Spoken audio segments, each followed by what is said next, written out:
computer. Hi, Sarah. Hello. It's great to meet you this way. Obviously, it's lovely to meet you in person. And for everybody who's watching this, you probably, those of you who know me, have probably heard me talk about my son and his wife and my grandkids. So Sarah is my daughter-in-law. And for some time, I've talked about really giving ideas to people in lockdown. And when I think about what James and Sarah have done, I think they're tremendous examples of how they've coped with lockdown. And so I'll just get straight into it, and I'll just kind of ask you, because you've really taken a very different route in lockdown, haven't you, in terms of what you're doing? Do you want to just say a bit about that? Sure.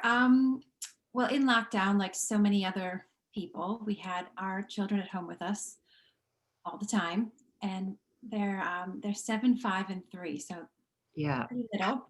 Uh, so there's a lot of juggling going on around our house because James, my husband, had to work from home, and our little boy he was still 2 at the time, so he was still napping in the day. So I was trying to do the homeschooling. He was trying to work someplace, and we're in a pretty small house. So it took, we were just moving around. Which you've completely renovated as well. So you've Yeah, had that going on, and this. yeah. So it's Yeah, not, luckily we got the renovating done before and down. and James had changed his line of work. Yep. So he was just starting building Yeah. his own business. Yep, in finance as a financial advisor, and I had planned to go back to work as a teacher, but then the schools closed and they didn't need me, and they said, okay, so we'll be in touch when things go back to normal. And we don't know, still don't know when that really is going to be. No. So, so in the early days of lockdown, James would come into into Alfie's nursery, and he would sit with a plank of old, it was actually a kitchen cupboard over his lap with his laptop on top, and he'd work kind of in my nursing chair like that. And then when it was time for Alfie's nap time, he would then go into the girls' room and sit at their dressing table and work there for a while. And he basically, because I needed the downstairs kitchen area to have the kids set up for school, it was just a lot of flipping around. And he kept looking at desks and saying, oh, I really just think I need a proper workspace. Yes. And we thought, okay, what we'll do is we'll move Alfie's cot into the girls' room. We'll just put all 3 kids into one room, and we'll get you a desk. But the trouble was, the kind of desk that he just wanted something really simple. Yes. And we went online and we found what he wanted on Etsy. Actually, it was really simple, but it had a stand so that it set his monitor up at a comfortable height for him, because he's quite tall, and it's just nice to have your monitor a bit higher. So he went to order it, and I said, just get what you need. We'll work it out. But it was going to take 4 months to get it. Really? So, yeah, it was in March, and they said they could have it available. They could have it ready for him in end of June. Oh my goodness. But just to say that, how amazing though, how you'd managed even in that interim time, because they've been huge changes. I mean, you changed where you're living. I mean, not just changed house, but you've changed where you're living as well.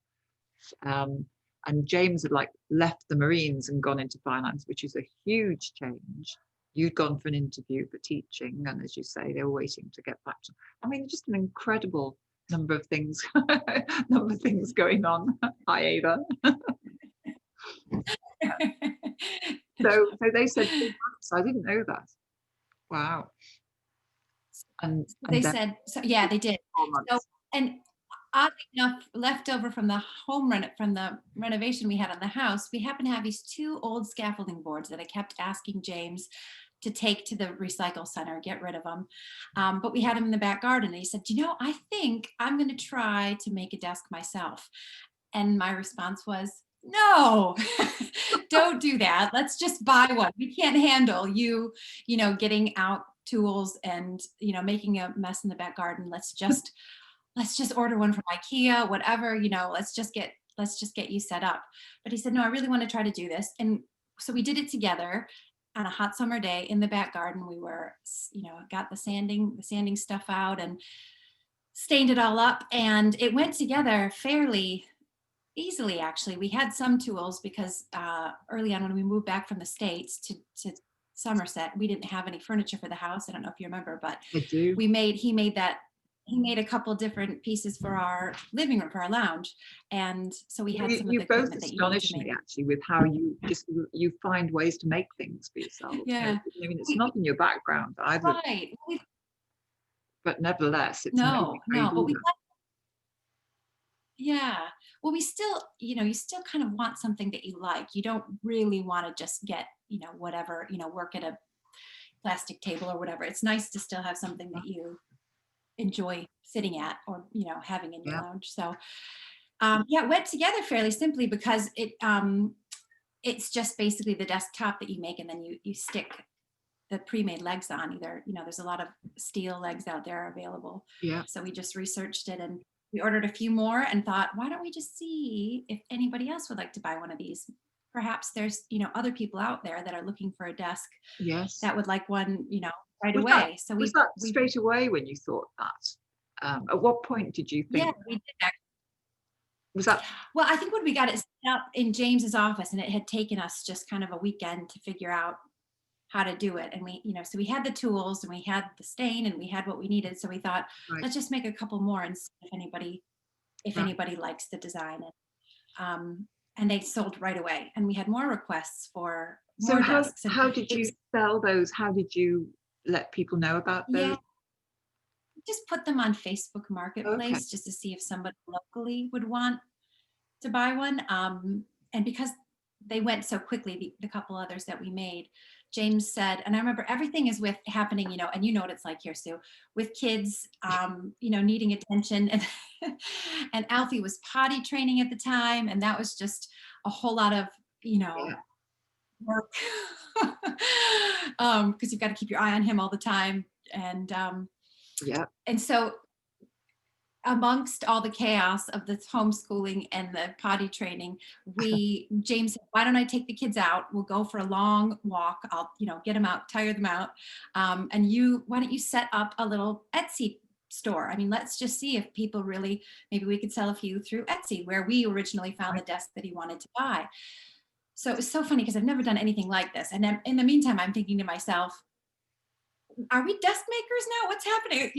Where Yes, is this, where's this going to go? But we thought, we'll just put it out there, yeah. and we put them on for a really fair price, we think, and we've kept the I price the think same. so. Actually, I think it's because we still kind of couldn't believe that people wanted what we've made. So Yes. we put it on there with a fair price, thinking, well, we'll see if anybody, goes for it. And it really went gangbusters.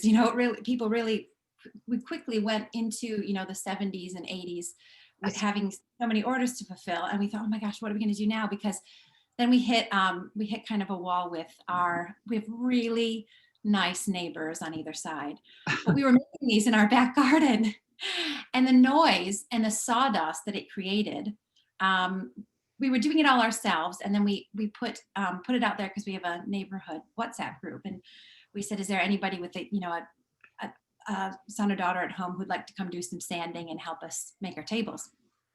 And we had two neighbors just down the road that actually said yes, and they sent the boys right over, and they're good boys, 17 and 18, and they learned quickly how to make tables. Amazing. So they just were free to be able to come and do that. Yeah, well, it was summer vacation and in lockdown, and so I think a lot of kids were out there, and the Yeah, normal jobs that they would do, working at the grocery store or whatever, they just didn't yeah. have a lot of those jobs available. So we got lucky and got two really good guys to help. And but then the neighbors were approaching us saying, I don't know how much longer we can go on, because we are working from home as well, of course, Yes. and we can't, have our conference calls with our windows open when you're out there making all that noise. So, and which is completely understandable. It was just time to move on. So that's when we took the company, and we found a barn. And Interesting that at this point you're calling it a company too. I know. Oh well, yeah. So we had to come up with a name, and we very quickly, created a logo. And we thought, okay, we're gonna try to pretend or look like we're a legit company. Maybe we call ourselves a company, then And you called yourself? the Rustic Desk Company. Yeah. Yeah. because we were using reclaimed scaffolding boards with all the, not, cuts and knots and knocks, Yeah. and we just sand them up and stain them, and so they retained a lot of that cool kind of character of being reclaimed. And I think a lot of I people like know. that. I'm sitting in front of one. You Yeah, can't you kind of are. see it here because it's beautiful. Absolutely. I Oh. just love, I often rub my hands along because it's so, And you rustic. think, where have these been and what have they seen? And I know. It's yeah, fascinating. it Yeah. is cool. Yeah, thank you.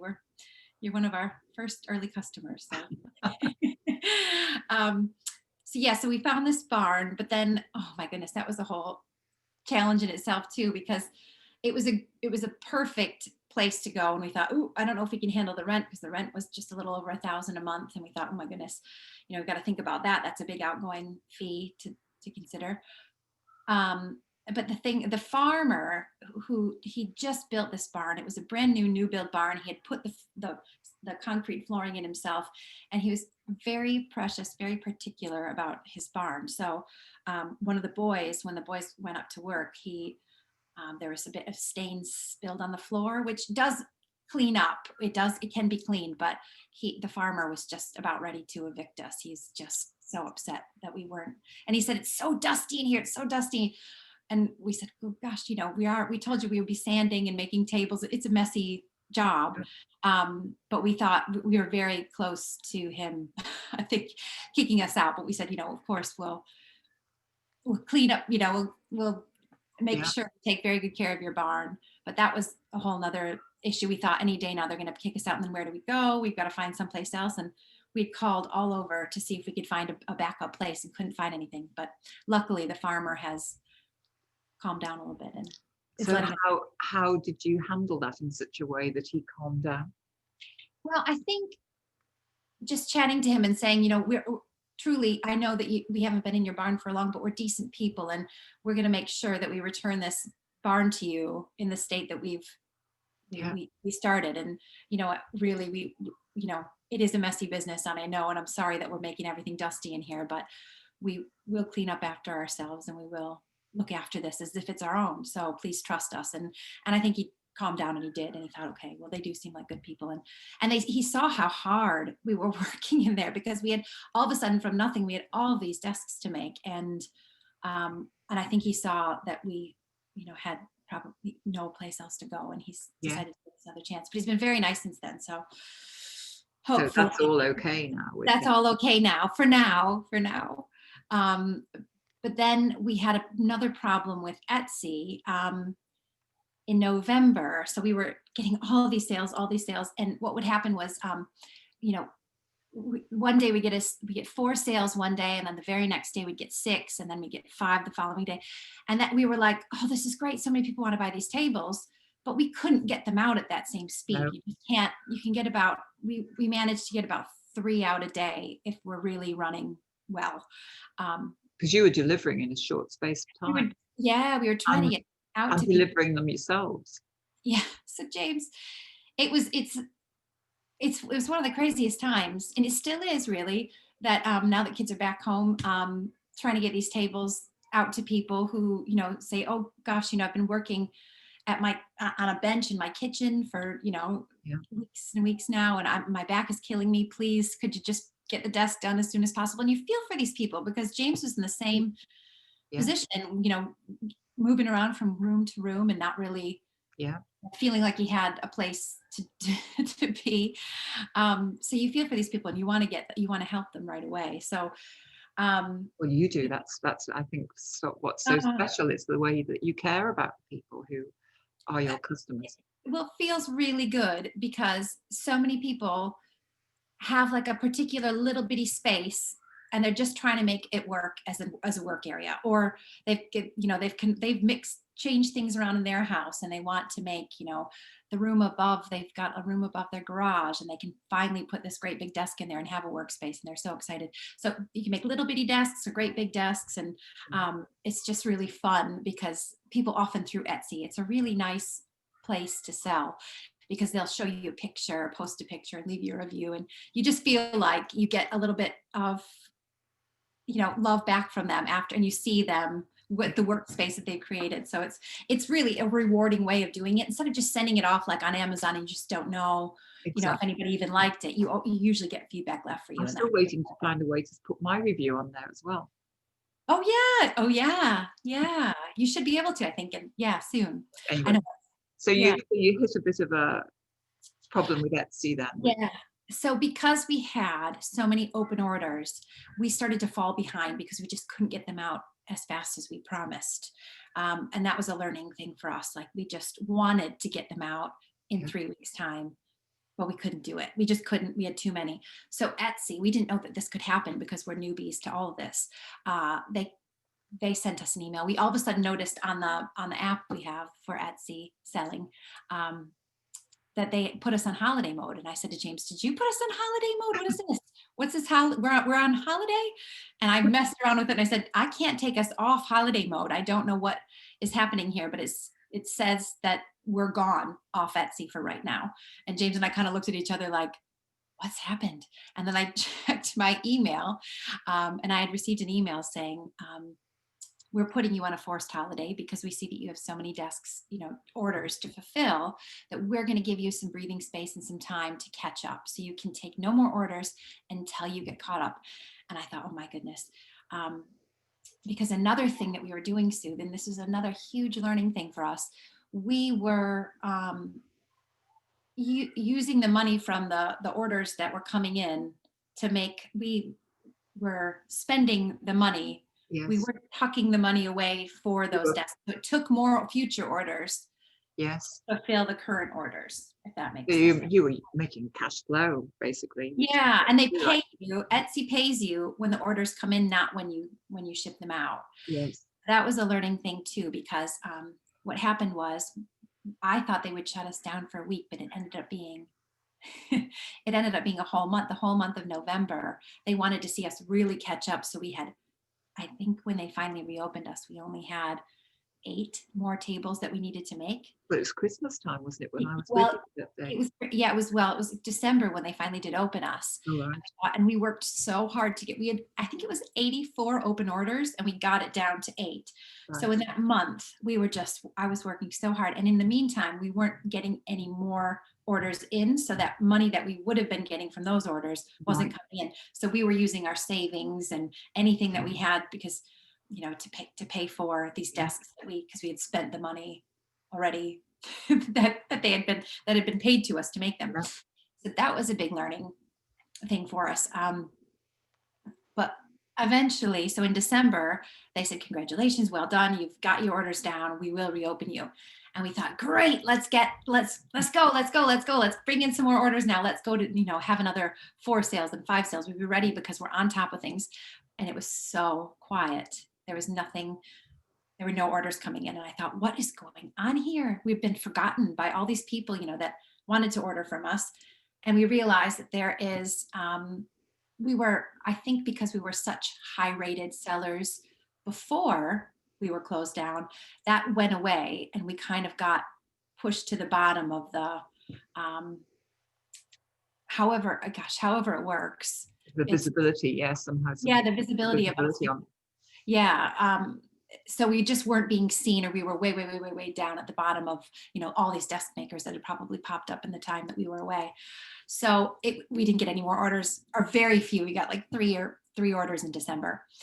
And then luckily, and we thought, oh my goodness, and probably people are, you know, they're thinking about Christmas and thinking about gifts, and they're not thinking about their workspaces as much now as maybe they were before. And we thought, oh my goodness, this might be the end of us. We might have to, if we can't pay the rent at the barn and we can't pay the lad that works for us, then that's it. We're going to have to think of something else.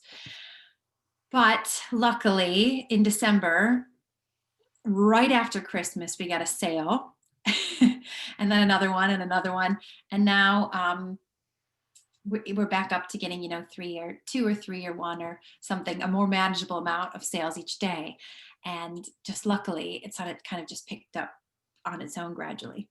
That's amazing. I mean, what's remarkable is you had, I mean, it's, you know, you're such an amazing example of having so many setbacks, so many hiccups, and yet I'm coming through them all. Well, thank you. Well, we're absolutely. I mean, it's just, a lot of people would give up or get really down about it. And I know it was stressful at the time. But the fact you keep finding ways to come back. And for me, that's the kind of recipe for success. Oh, yeah, resilience. Yeah, I feel like that has been the name of this year for a lot of people, not just me, but just being able to get through with the craziness of having I your think kids. I think it's a great example of getting through in that you used what you needed yourselves, like the desk for James, Yeah, and you saw an opportunity, or you created an opportunity with that. And then, and it's such a new area for you, in a sense, to be move into desk makers as opposed to yeah, teacher or marine and financial advisor, for example. yeah, And then to be learning. I think that's been such a key theme this year for people who seem to have, if you like, survived or thrived, are people who've learned, are committed to learning and learning very new things and new ways of doing things. yep. That has certainly been the case with us. I'd never, ever, ever thought I'd become a carpenter No, and or a small business owner. And I'm proud to say that I'm both now. you are. And I never saw that coming. So, but it's been really fun and it's been really fulfilling. And I really do look forward to going to the barn and staining up and sanding and doing, communicating with people. And people are just so Well, I wonderful. think that's something very special. Is the way that you communicate with people. From what I've heard, is the way that the way you engage with people, either when you're taking the orders or when you're delivering orders. I mean, and I've seen you, so I know that you have to carry these great big desks, take them to places. Uh, I know. Although some have been shipped abroad, I know as well, but Yeah. nevertheless, the fact you're carrying these great, Oh amazing my desks. gosh. Oh, I know. It has been crazy, but I'm proud of us too. When I think about it, I think, oh my goodness, what we have when you think about the challenges, we have overcome a lot. You think, okay, one day at a time, but Yes. months later, we're coming up on a year of being in this crazy COVID And something that time. struck And me was when I was with you at Christmas and we were kind of not playing that game, but that card game, which was about, talking with children. You had questions to ask them, and then you asked the questions of each other. And one of the questions was, what's your ambition? Or I think it was something like that. What ambition do you have for yourself? And you asked it of James. And he said it was, and I had no idea what he would say. And he said it was to build an epoxy resin table. yeah. I thought, wow. So it's so kind Yeah. of embedded that he now wants to develop, this. Develop the business into something different completely. I mean, Sue, when I bring the kids up to bed, he turns on YouTube videos on the TV and will be watching about how to make better tables. It's Right. like really become a passion for him. And I more, to be honest, I love the involvement with Yes. the But that's a customers. great combination. Yeah, yeah, that is. But he's passionate about woodworking, and he will go, he can't wait for the tools store that he likes to go to, Exminister Tools. He can't wait for it to reopen so we can go chat with the people there, because he just really wants to build this whole resin table, and they are beautiful. So he They really, are beautiful. I looked at them after he talked about that because I was like, what? I don't even know what they are. And I looked at them, I yeah, thought, these are I mean, the they are. tables that you make currently are amazing. But to think that he's learning how to make these other things. And I think that, as you say, that combination of what you have, his passion now for woodworking, and you are both carpenters, and your ability to, engage with people in the very unique way and very caring way that you do. It's an incredible and he's found, well, you both, but he's certainly found a passion in the midst of all of this kind of lockdown and extreme circumstances. Yeah, Quite, well, somehow just going with what presented itself, and yeah, how that's unfolded, I think is astonishing. yeah. I know it really is. And I really thought there were several times where I thought this isn't going to work out. This is a big mistake. Oh, we're going to end up in debt. But we've made it work. So You far, so have. good. And I'm just hoping that it continues that way. I'm really And what do you think's been the effect for the little ones, for your children? um well, I hope, they've never seen me work. I've been home with the kids since Scarlett was born.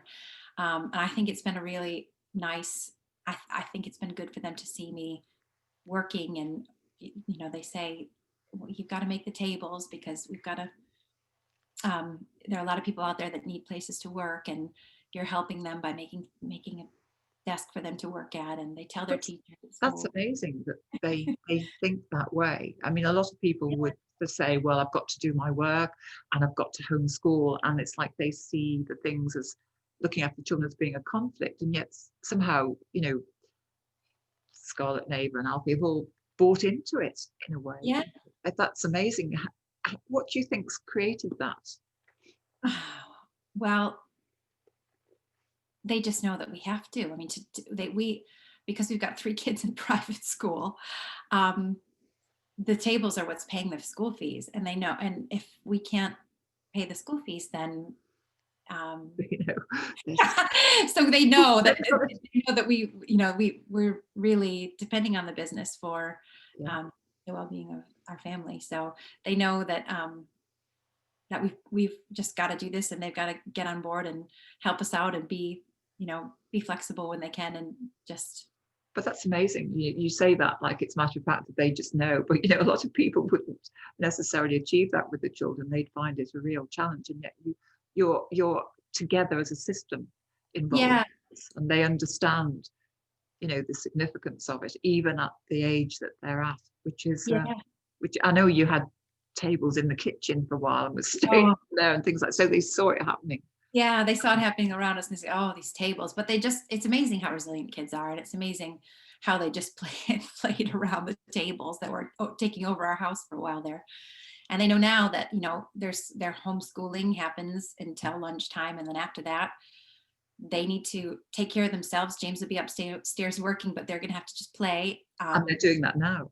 And they're doing that now. Well, I go off to the barn and I spend, from noon until 4 working on those. So today, James is at the barn. They're Yeah, playing with they're each other, Yeah. And and it's you're amazing able. how they've risen to the occasion, and Scarlett and Ava know that they must look after Alfie, and they all know, what just to let me get on with things, and when only to come in really if it's, a And I really, love that Ava popped her head just round the I corner. know, I hear grandma, but I know that I probably shouldn't be here, so I'll go look after Alfie. And they've been amazing. The girls have been amazing um, at looking after the little guy, and taking care of each other. It's Well, really, you've been amazing, I think, in the way that you've created that for them, so that they take that responsibility. They take that ownership of that. They rise to the occasion. They yeah. deal with the issues that face them as well, just as you do. So, I mean, you're incredible examples to them.